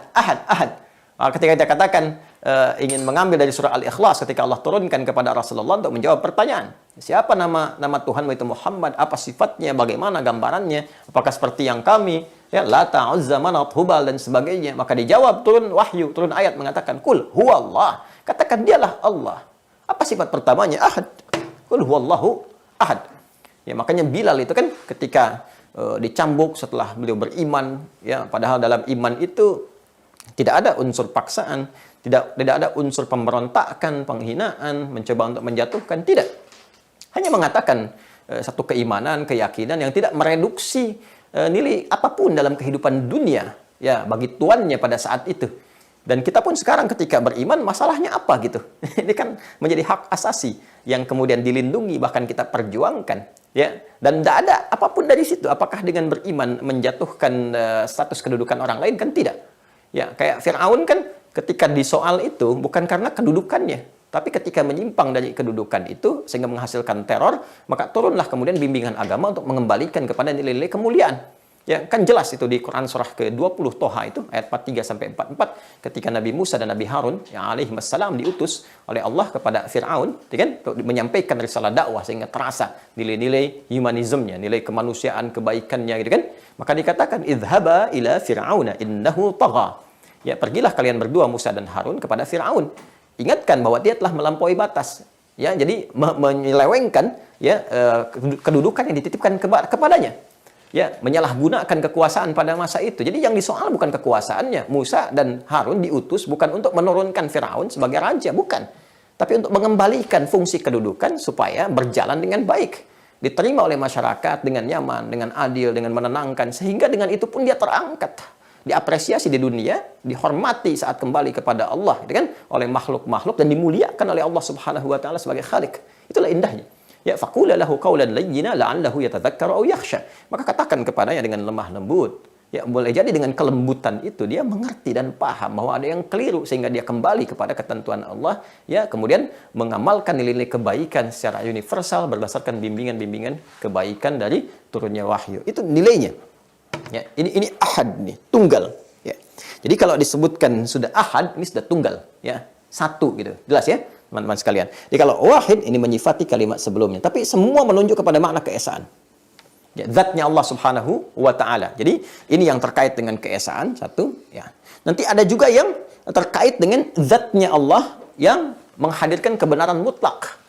Jadi kalau yang pertama ini asmaul muta'alliqatan bidzatihi ta'ala, nama-nama ya, yang agung, yang tinggi, yang terkait dengan zatnya Allah Subhanahu wa Ta'ala. Nama zat satu menunjuk pada keesaan. Ini ada yang menunjuk kepada kebenaran mutlak. Jadi semua yang bersumber dari yang esa itu pasti benar mutlak. Ya. Kan kebenaran itu ada dua sifatnya. Ada yang benar relatif, sesuai dengan kemaslahatan parsial. Saya sedikit share ya di ilmu mantik nanti di logika. Ya, kita mengambil satu premis ya di silogisme nanti, pernyataan-pernyataan. Nanti ada kebenaran yang sifatnya relatif. Ya, berdasarkan maslahat parsial. Maslahat parsial itu kebaikan yang sifatnya tidak komprehensif, nggak luas, nggak mencakup keseluruhan. Jadi bagi si A itu bisa baik, bagi si B belum tentu. Bagi si A itu nyaman, bagi si C belum tentu. Dia punya pilihan yang lain. Itu relatif nanti. Ya, kebenarannya. Misal, bagi saya, warna yang baik itu putih. Bagi saya. Dengan misal. Saya ingin katakan ini loh, yang benar bagi saya, yang di antara sekian yang ada, yang benar, yang bagus untuk saya, itu putih. Yang lain mungkin berbeda. Ya, ada yang memilih biru, ada yang memilih pink misalnya. Ada yang memilih orange, dan sebagainya. Makanya ini kan Bapak Ibu ya berpenampilan, memakai pakaian bahkan ya jilbab untuk perempuan, peci laki-laki dan sebagainya kan seleranya bisa beda-beda. Ya, ada yang mau kenanya pink misalnya kan, ada yang mau kenanya putih, ada yang mau kenanya macam-macam biru ya, bahkan pakaian juga bisa lain-lain. Bagi yang satu batik, ya, ini nih yang benar digunakan di hari ini pakai batik. Kalian mengatakan oh enggak, ya, pakai kemeja itu lebih pas gitu. Nah, itu relatif sifatnya. Ya, relatif. Ya, agama di dalam syariat, kebenaran ini yang sifatnya relatif, nanti nggak disebut dengan relatif di istilah syariat itu. Kalau ada yang sifatnya relatif, yang ini mayahtamil kadziba wasidqa, ini kebenaran dua-duanya bisa mutlak tapi menjadi pilihan. Kalau ditarik ke dalam ibadah, ya, jadi nggak ada sifat relatif di dalamnya, kalaupun ditarik tapi menjadi kebenaran pilihan istilahnya. Ya, jadi kalau misalnya kita mau sujud nih, mau pakai lutut dulu, mau pakai telapak tangan dulu, dua-duanya benar. Ya. Nggak ada unsur relatifnya. Jadi semuanya benar. Kalau relatif diragukan. Jadi yang pakai lutut benar, pakai telapak tangan benar. Tapi berdasarkan nanti pilihan. Mana yang paling sesuai. Kalau lutut bermasalah pakai telapak tangan. Telapak tangan bermasalah pakai lutut. Jadi kalau kita tarik semua ke konsepsi agama, relativitas itu menjadi hilang. Ya, menjadi hilang. Nanti berubah menjadi kebenaran absolut. Nah, kalau sudah menjadi kebenaran absolut, itu namanya berubah menjadi hak. Al-haqqa. Jelas ya? Kalau kebenaran relatif disebut as-sidqu dalam bahasa Arab, as-sidqu. Makanya di ilmu balaghah itu as-sidqu ma yahtamilu sidqa wal kadziba. Masih relatif. Mungkin ini benar, mungkin salah. Ya kan? Nah, semua kebenaran relatif ini itu di semua kemanusiaan itu memiliki sifat relatif. Makanya sepanjang menggunakan hukum manusia, ya, ada manusia, ini bisa relatif. Di sini mungkin benar, di sini mungkin keliru. Apa yang dianggap benar di Indonesia, di Singapura belum tentu. Ya, apa yang dianggap benar di Singapura, di Amerika belum tentu. Ya, bahkan apa yang dianggap benar di Lebak Bulus, ya, di Kampung Rambutan belum tentu. Ya, dulu di Lebak Bulus ada terminal Lebak Bulus, masuk toiletnya 1.000. Itu di Kampung Rambutan ada 2.000. Jadi begitu Anda masuk Kampung Rambutan, toilet bayar 1.000, orang Kampung Rambutan akan bilang penjaganya, "Oh, ini nggak benar nih, harusnya 2.000. Kemarin saya di Lebak Bulus cuma 1.000, Pak, itu di Lebak Bulus, sekarang di Rambutan." Ya? Nah, jadi itu masih relatif namanya berdasarkan hukum-hukum yang melekat di dalamnya. Jadi relativisme ini hanya berlaku pada konteks-konteks yang sifatnya memang dipahami sebagai pilihan. Tapi maaf ya, agak bingung nggak? Ini nggak apa-apa ya, supaya kita memahami dengan baik. Tapi dalam berkehidupan kita butuh kepastian hukum yang sifatnya mutlak, absolut. Kalau nggak diikat dengan yang mutlak, bahkan yang disepakati saja, kacau kehidupan. Nanti semua serba relatif.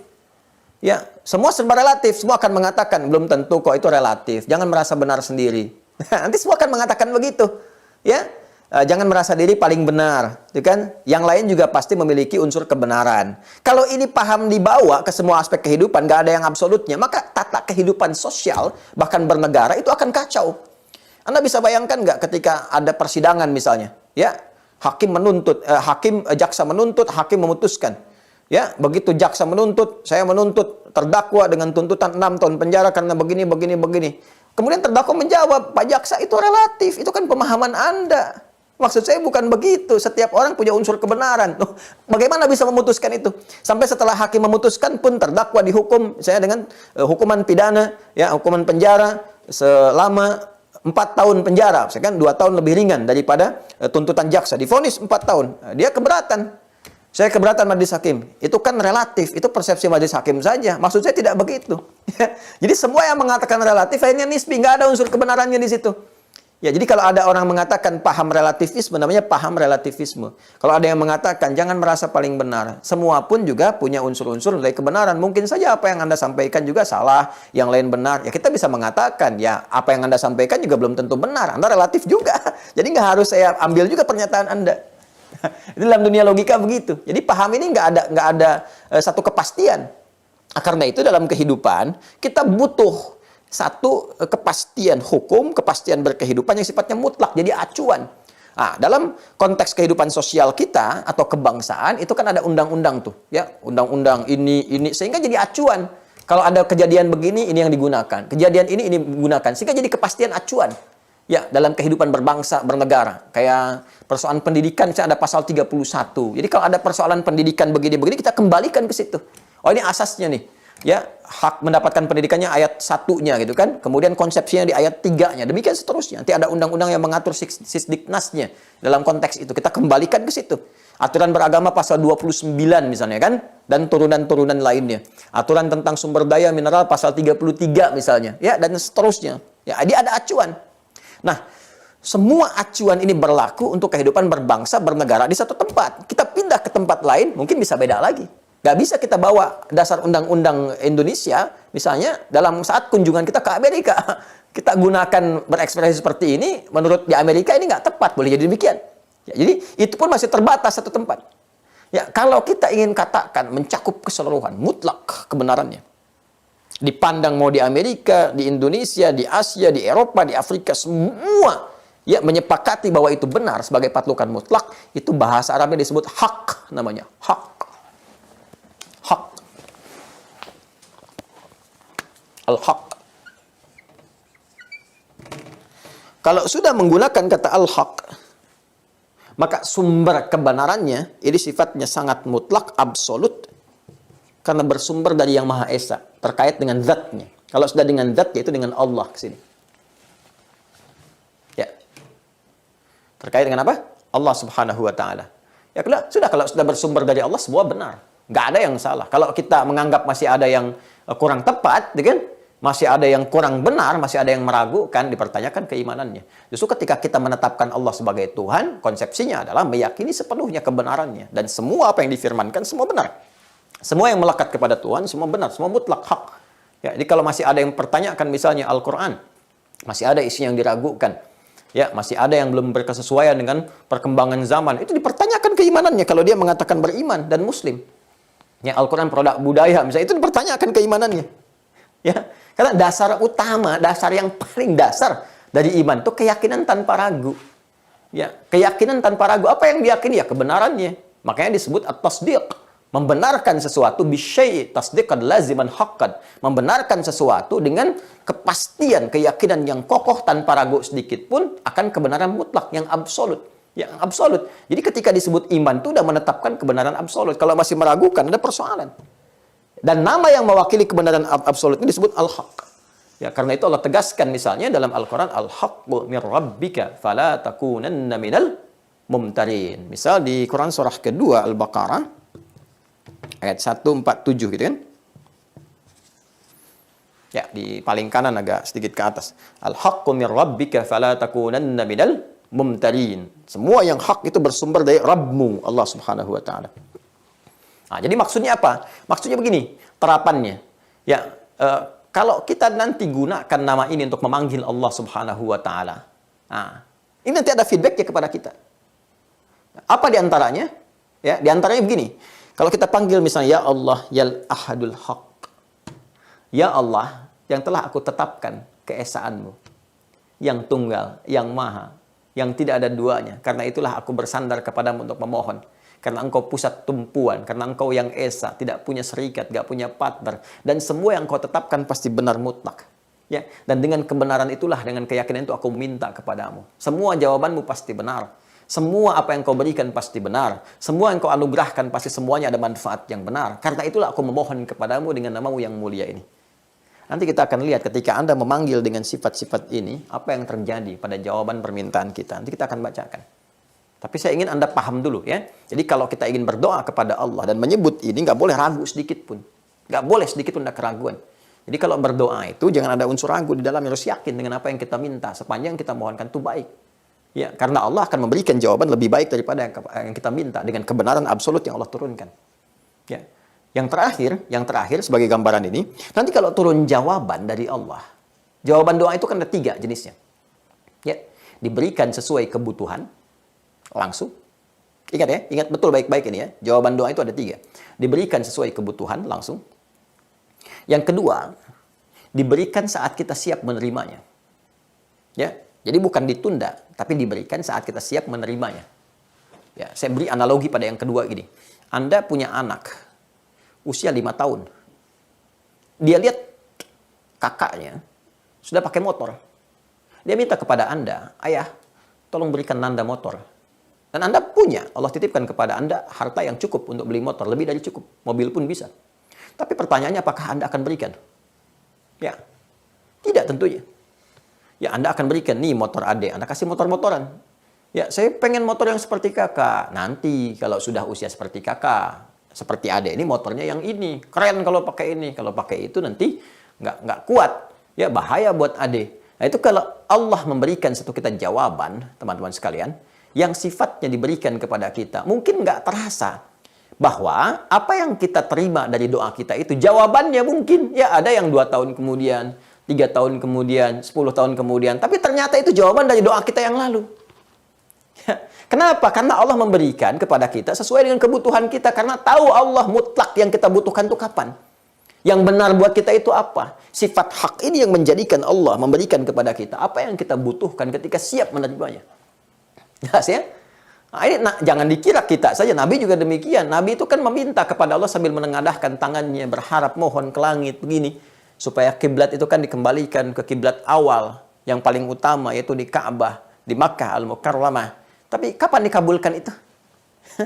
Kan tidak langsung. Ya, bahkan dikabulkannya saat di Madinah. Sedangkan syariat sholat turunnya kan ya setahun sebelum hijrah. Usia Nabi 52 tahun, 12 tahun.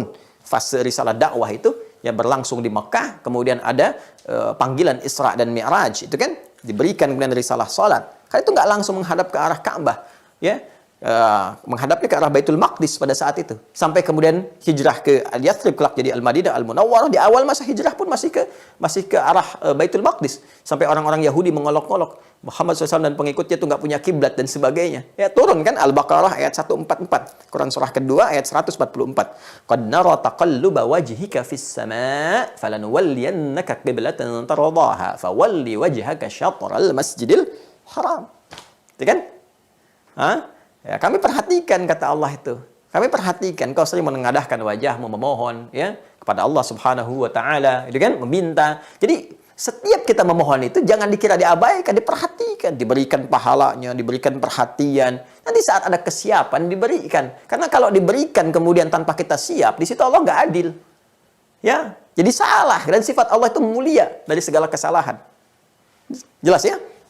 Ya, jadi kalau Nabi Ibrahim, ya, Nabi Ibrahim, Nabi Ismail itu berdoa minta sama Allah supaya lahir Nabi yang terakhir yang paling mulia itu di dekat Ka'bah lahirnya. Ya, karena Ka'bah tempat paling mulia, maka minta kepada Allah, Rasul penutup pun yang paling hebat, yang paling mulia lahirnya dekat Ka'bah. Itu cuma satu, Nabi Muhammad SAW yang lahir dekat Ka'bah. Itu didoakan oleh 2 nabi sekaligus, Nabi Ibrahim, Nabi Ismail. Jadi Al-Baqarah ayat 129, Al-Baqarah ayat 129. Rabbana wab'ats fihim rasulan minhum yatlu 'alaihim ayatika wa yu'allimuhumul kitaba wal hikmah wa yuzakkihim innaka antal azizul hakim. Ya. Itu berdoa setelah meninggikan Ka'bah itu. Berdoa supaya minta lahir seorang Rasul dari kalangan masyarakat yang berkehidupan dekat Ka'bah ini. Dan yang lahir siapa? Nabi Muhammad. Tahu dari mana? Karena cuma Nabi. Situsnya masih ada sekarang. Yang jadi Al-Maktabah Qadimah sekarang. Jadi kalau dari Anda hotelnya mana nih? Kalau Hilton atau misalnya Grand Zamzam yang paling enak patokannya, ya turun ke bawah, belok kanan sedikit. Yang ada Jabal Qubais di atasnya. Lurus, ya, pos satpam di situ. Kemudian ada kipas angin sampai 37 tuh. Saya pernah hitung tuh. Sampai ke ujung. Kan? Terus sampai kalau kiri nanti Babus Salam, ke kanannya tarik garis lurus terus sampai ketemu bangunan warna krem. Tulisannya Al-Maktabah Al-Qadimah. Ya, Anda masuk ke situ ada merpati-merpati bawah-bawahnya itu kan, terus lurus sampai ke situ, Anda temukan bangunan Al-Maktabah Al-Qadimah. Itu tempat Nabi dilahirkan di situ.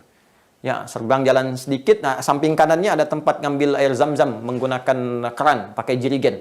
Ya, yang besar itu dulu masih 10 real, yang kecil masih 5 real itu jerigennya, ya. Nanti ada orang-orang pakai taksi ke arah sana, itu ke arah Taif. Nah, itu masih ada di situ. Anda tahu, doanya kan dimohonkan di masa-masa yang lampau 30 generasi. 30 generasi terjawabnya baru setelah 30 generasi. Ini berdoanya 30 generasi, setiap generasi bisa ribuan tahun. Ya, jaraknya dari kelahiran Nabi Muhammad. Nabi Isa ke Nabi Muhammad 600 tahun, Nabi Musa ke Nabi Muhammad 2000 tahun. Ini dari masa Nabi Ibrahim alaihissalam. Ini berdoa di masa Nabi Ibrahim alaihissalam, kan, dengan Nabi Ismail putranya yang alaihi wassalam dikabulkannya di era 30 generasi setelahnya. Muhammad SAW bin Abdullah bin Abdul Muttalib bin Hashim bin Abdul Manaf bin Qusay bin Murrah bin Kilab bin Ka'ab bin Ghalib bin Fihir bin Malik bin Nadar bin Kinana bin Khuzaimah bin Mudrika bin Ilyas bin Nizar bin Mudar bin Ma'ad bin Adnan bin Adi bin Adri bin Muqawwam bin Nahur bin Tarikh bin Ya'rub bin Yasjub bin Nabit bin Ismail alaihissalam bin Ibrahim alaihissalam. 30 generasi. Baru dijawab. Ini Nabi gelar Khalilullah, yang paling dekat dengan Allah, gitu kan? Dimuliakan oleh Allah, Abul Anbiya, bapak para nabi, mewarisi banyak kebaikan-kebaikan, dekat dengan Allah, surganya terjamin mulia. Berdoa dikabulkan ribuan tahun setelahnya. Anda, saya, kita, nabi bukan, rasul bukan, belum ada pujian khusus untuk kita, surga belum terjamin. Berdoa sekarang, nuntut sekarang juga. Kan? Sementara yang diminta mungkin belum cocok. Ini Allah tuh Maha Hak, Maha tahu yang benar. Nah, kemudian yang ketiga jawaban dari doa itu sifatnya bisa Allah mengabulkan apa yang dibutuhkan dengan daripada apa yang diinginkan. Kita inginnya A, Allah berikan B, kan? Karena ini yang paling kita butuhkan. Kenapa? Karena kalau sudut pandang kita minta masih relatif, benar nggak? Mungkin menurut kita untuk sekarang bagus. Menurut Allah ke depan ada persoalan kamu dengan itu. Ya Allah, saya minta, ya Allah, saya minta motor untuk memudahkan saya, ya Allah, dalam berusaha, dalam beribadah, taklim ke masjid dan sebagainya. Dikasih sepeda. Kasihnya apa? Sepeda. Kan? Ya Allah, saya kan mintanya motor. Kok sepeda? Sepeda dulu. Nanti kalau lancar, tambah motor. Jadi sepeda motor. Nah, kita tahu aja kan sekarang pengen motor. Allah Maha tahu ke depan. Allah ya'lamu wa antum la ta'lamun. Kalau dikasih motor, kamu nggak tahu nih kejadian begini nggak seimbang dengan keadaan dirimu. La yukallifullahu nafsan illa usaha. Allah nggak ngasih titipan, nggak ngasih ujian, ya nggak ngasih harta, ya nggak ngasih macam-macam ujian kehidupan kalau nggak sanggup kamu jalani. Kalau ada beban yang besar nggak berkesesuaian nggak akan diberikan. Ini bahaya nih ke depan nih. Sekarang kamu begini, mungkin nanti akan muncul ria. Biasanya cuma jalan sedikit, tiba-tiba keliling komplek, ngajak-ngajak, ayo kita ke masjid. Padahal dulu nggak begitu. Pim, muncul rasa bangga yang belum terkelola dengan baik, ya. Kebut-kebutan mungkin yang nggak tahu, mungkin kamu yang nggak gunakan, anak kamu yang pakai, terjadi sesuatu. Ini kasih dulu ini sebagai tahapan. Ini banyak hal lah terjadi. Dan kadang-kadang menariknya apa yang kita minta sekarang, ternyata 5 tahun itu kejadian misalnya, ternyata itu doa kita yang dulu. Karena Allah tahu kapan mutlak itu diberikan dengan sifatnya yang hak. Dan semua yang bersumber dari Allah, bukan hanya doa, semuanya hak. Bahwa ketetapannya terkait dengan sifat tauhidnya, terkait dengan fikih, terkait dengan macam-macam, semua hak. Jadi kalau ada konsepsi ibadah, itu diikat dengan sifat hak. Jadi ini ibadah yang benar untuk menu bagi roh kita. Jadi kalau ada muamalah, ini cara muamalah yang benar. Mau diuji pakai apapun akan ketemu kebenarannya. Ya, saya agak cepat ya, supaya kita berhenti di titik yang kita ingin bahas dengan hadisnya. Kemudian Al-Quddus, ya, Al-Quddus, kemudian As-Samad, kemudian Al-Ghani, kemudian Al-Awwal, Al-Akhir, Al-Qayyum. Jadi ini ada 1, 2, 3, 4, 5, 6, 7, 8, 9. Saya ulang ya. 1, Al-Wahid. Kedua, Al-Ahad. Ketiga, Al-Haq. Keempat, Al-Quddus. Kelima, As-Samad. Keenam, Al-Ghani. ke-7 Al-Awwal, ke-8 Al-Akhir, ke-9 Al-Qayyum. Jelas? Jelas ya? Baik. Saya sebutkan 9 dulu ini. Ya, saya kan baru terangkan 3 kan? Nanti yang selanjutnya kita akan coba uraikan di pertemuan berikut. Ya, Al-Quddus itu maknanya apa? As-Samad maknanya apa? Al-Ghani apa? Jadi ini terkait dengan zatnya Allah, tapi ada yang spesifik kalau disebutkan ini misalnya karena ini permohonan membawa langsung zat. Jadi kalau Anda mengatakan ya Allah ya Al-Ahad, ya Allah ya Samad, ya Allah ya Al-Ghani, bukan sekedar kita ingin menghadirkan, kita minta harta, tapi permohonan kita itu disajikan, ditampilkan, dimohonkan kepada Allah juga dengan membawa keagungan Allah, keagungan zatnya. Kita minta, ya, bukan sekedar kita minta dengan kebutuhan dunia, tapi permintaan kita menghadirkan keagungan zatnya. Ya, saya ilustrasikan begini, laisa kamitslihi syai', ya, nggak ada yang sama dengan penyerupaan ini bila diarahkan kepada Allah. Saya ingin menggambarkan, memvisualisasikan sehingga mudah dipahami dalam logika kita. Anda kalau misalnya minta kepada satu pimpinan, saya kan dengan minta aja, pimpinan namanya Pak Ahmad misalnya, Pak, saya ingin mengajukan satu permohonan, Pak, anak saya sakit misalnya, saya butuh ada biaya untuk operasi mendesak, nilainya 100 juta misalnya. Anda hanya katakan dengan Pak saja. Berbeda dengan yang kedua, Anda katakan gini, Pak, terima kasih saya diberikan kesempatan untuk menghadap. Mohon izin Pak, Masya Allah dengan segala yang melekat pada Bapak Direktur, Bapak pimpinan yang luar biasa, Bapak juga jadi teladan untuk kami dalam bersikap dan sebagainya. Jadi mohon izin Pak, saya ingin mengambil manfaat dari sifat-sifat itu. Kalau diperkenankan, ini saya ada sedikit kesulitan. Anda sampaikan. Ini ada anak kecelakaan Pak. Ya, saya katakan pada istri saya, jadi nggak ada pimpinan yang terbaik yang saya sekarang bekerja kepada beliau kecuali Bapak. Nggak ada direktur yang sangat perhatian kecuali Bapak, gitu kan.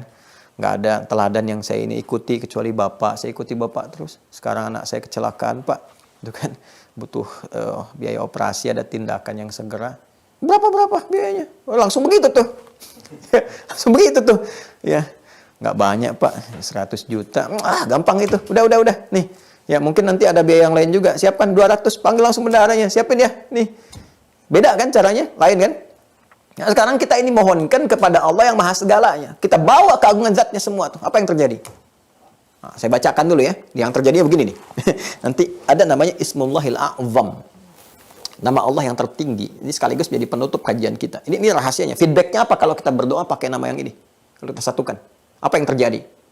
Nah, maka nanti ini ditafsir lagi nih.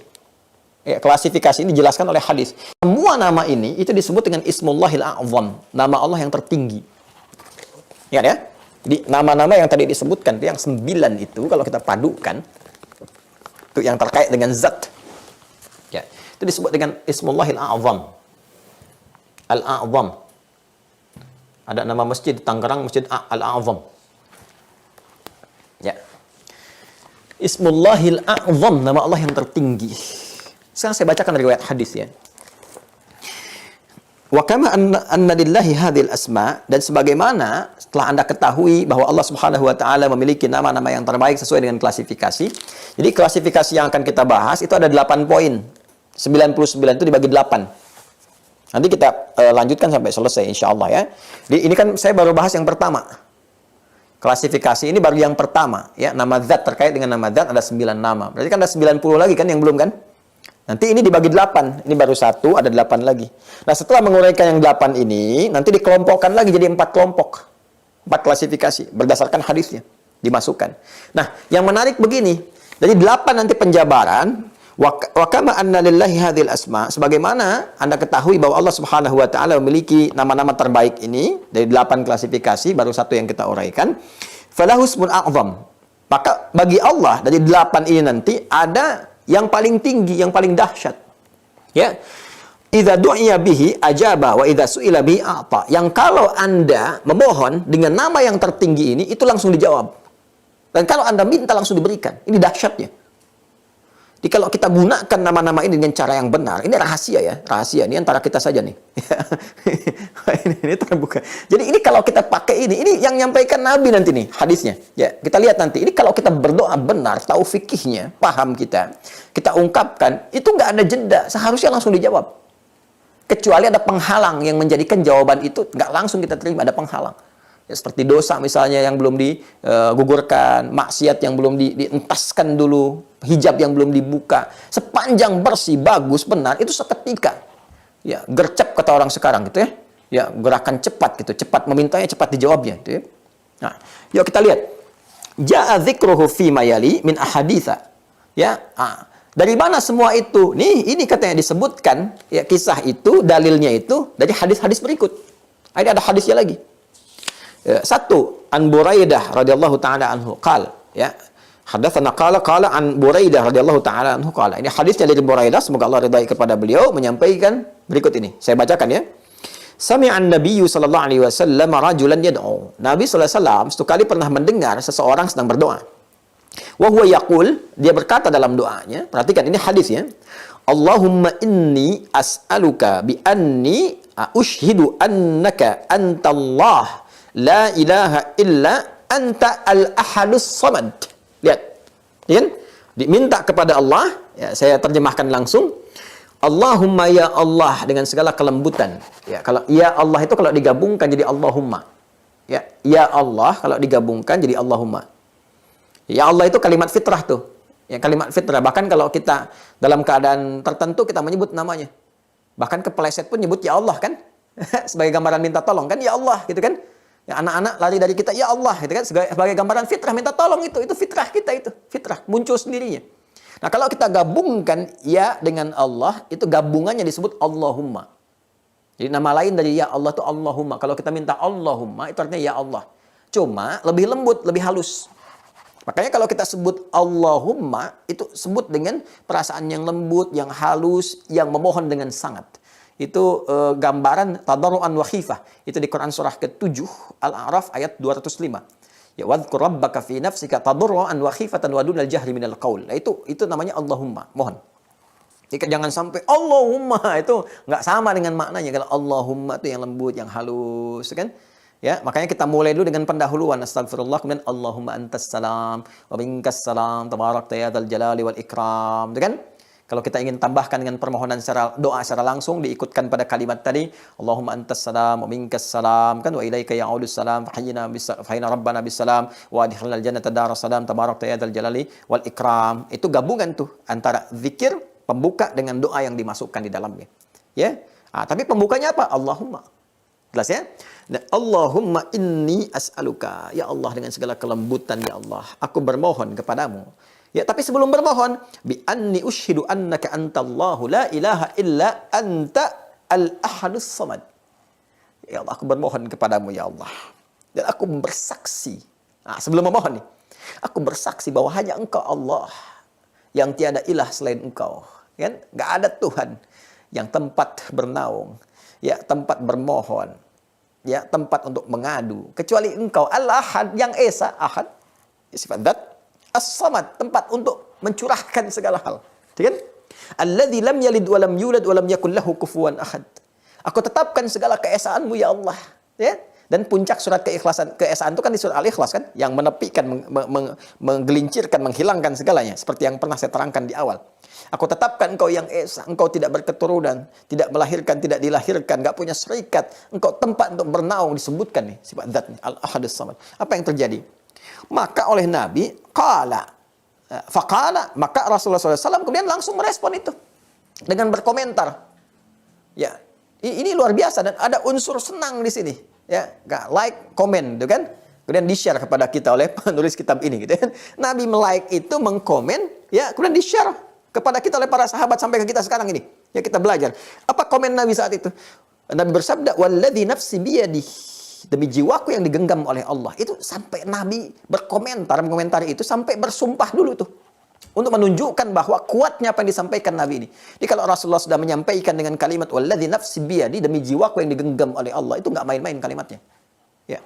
Walladzi nafsi biyadi laqad sa'ala Allah bismihil a'zam alladzi idza du'iya bihi ajaba wa idza su'ila bihi a'ta.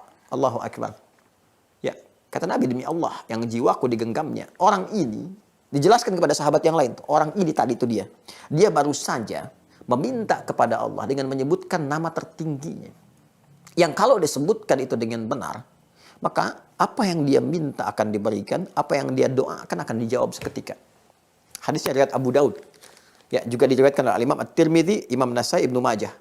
Ya, rawahu Abu Dawud wa Tirmidzi wa Nasai wa Ibnu Majah wa qala Al-Bunziri qala Syekhuna Abdul Hasan Al-Maqdisi wa isnadun la mat'ana fihi wa la alam annahu ruya fi hadha hadits ajwad minhu. Ya, ini nggak ada celak di hadis ini. Artinya sempurna. Hadisnya sahih, hadisnya baik, dan ini riwayat yang terbaik yang menyampaikan tentang dalil Ismullahil A'zam, nama Allah yang tertinggi. Nah, jadi feedbacknya, apa yang kita dapatkan ketika kita memohon Al-Asmaul Husna dengan nama yang tertinggi ini, seketika dijawab. Seketika. Ya, seketika. Nggak ada jeda tuh. Begitu dimohonkan, dikabulkan. Kalau apa yang kita mohonkan sesuai dengan kebutuhan kita dan cara kita meminta benar. Nah, ini orang belum tentu tahu ini ya, kalau kita nggak pelajari.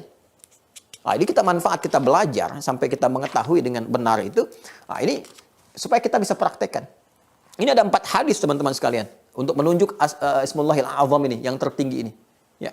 Contoh misalnya yang kedua lagi, wa an Anas bin Malik radhiyallahu anhu qala dakhala an-nabiy sallallahu alaihi wasallam al-masjida wa rajulun qad shalla wa huwa yad'u wa yaqulu fi du'a'ihi Allahumma la ilaha illallah antal mannan badi'us samawati wal ard dzul jalali wal ikram. Ya, faqala an-nabiy sallallahu alaihi wasallam atadruna bima da'a Allah bismil a'zam alladzi idza du'iya bihi ajaba wa idza su'ila bihi a'ta. Ini Masya Allah, ini hadis-hadisnya luas sekali teman-teman sekalian.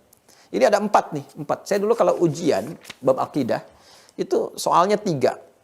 Enggak banyak, enggak berpuluh-puluh, berbelas-belas, cuma 3 aja. Cuma sebelum kita menjawab, kita harus menulis dulu Asmaullahil Husna dengan maknanya, dengan klasifikasinya, dengan hadisnya ini, yang 4 ini.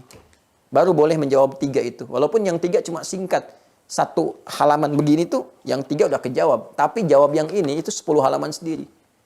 Yang kalau sudah saya jawab itu tangan yang ini, yang jari yang telunjuk ini pasti bengkak nih. Ya, kadang-kadang nggak ada beda sama jempol ini. Jadi perjuangan kita untuk belajar itu, ya jawab ujian saja itu sampai bengkak tuh. Anda tinggal menunggu, mendengar, ya men-scan kitab, kemudian mendengar penjelasan dengan baik, praktekkan, enak sekali. Ya, doa dijawab, alhamdulillah. Ya, dan kalau dengan semua itu belum serius gitu kan? Ya dengan cara apa lagi kita mesti menerangkan? Ya itu ya kurang lebih teman-teman sekalian. Ini kita ambil yang pertama dulu. Nanti kita akan masuk lagi. Yang keduanya apa? Seperti yang disebut di hadis yang kedua tadi nanti. Ya, selain yang ini nanti, selain zat, ada yang terkait juga dengan aspek yang lainnya. Sehingga disebutkan tadi ada Mannan, Badi'us samawati wal ardhul jalali wal ikram. Ya kan? Kemudian la ilaha illallah. Itu masuk nanti ada zat disebutkan, ada sisi lain disebutkan. Kita akan lihat dari 7 yang lain, dari 8 klasifikasi yang kita bawa. Dan feedbacknya kepada jawaban doa kita. Seperti apa. Ya, jadi tidak cukup kita untuk mendapatkan hasil yang lebih, tidak cukup dengan kita menghafal misalnya kan, atau menyebut secara acak, harus tahu ini kemana arahnya, ini pintunya apa, ini gambarannya apa. Dengan menghafal dapat pahala, dengan memahami dapat esensi, dan dengan mengamalkan ada feedback yang bisa kita raih. Ya, saya kira itu yang kita uraikan di kesempatan kali ini. Terima kasih. Mohon maaf. Allahumma taqabbal minna innaka antas sami'ul alim wa tub alaina innaka antat tawwabur rahim. Allahumma rabbana atina fid dunya hasanah wa fil akhirati hasanah wa qina adzaban nar. Allahumma 'allimna ma yanfa'una wa fahimna ya Allah bima ta'allamna wa wafiqna li na'mala ma fahimna bih. Allahumma rabbana ij'alna min ahli al-Qur'an waj'alil Qur'ana sahiban lana fid dunya wa syafi'an lana fil akhirati ya arhamar rahimin. Wa sallallahu ala sayyidina Muhammad wa ala alihi wa sahbihi wa dhurriyyatihi wa ummatihi ila yaumiddin wa akhiru da'wana subhanakallahumma wa bihamdika nashhadu an la ilaha illa anta nastaghfiruka wa natubu ilaik walhamdulillahi rabbil alamin. Wassalamualaikum warahmatullahi wabarakatuh.